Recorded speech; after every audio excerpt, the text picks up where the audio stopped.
Surface Pro 4 is Microsoft's latest high-end tablet/laptop hybrid.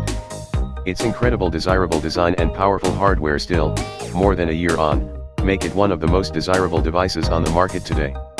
Updated: since I first reviewed the Surface Pro 4, the market has changed somewhat, with numerous rivals arriving on the scene.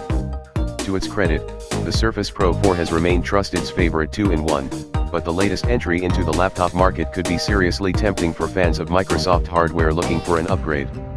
The Surface laptop, announced in May 2017, is everything that was great about the Surface Pro 4 but in laptop form, starting at under £1,000.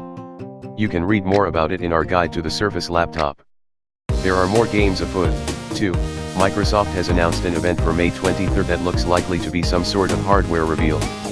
While the Surface Pro 4 is still an excellent piece of kit, it's well overdue a refresh, so my money's on a Surface Pro 5. It might be worth waiting to buy until then, although with the number of discounted Surface Pro 4s on the market right now, you won't be losing out if you buy the current gen model right now. The Surface Pro 4 doesn't rework the wheel on the design front.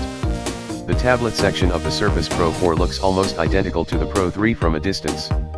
It has the same metallic gray magnesium finish, the same adjustable kickstand, and only slightly more svelte 292 x 201 x 8.4 mm dimensions.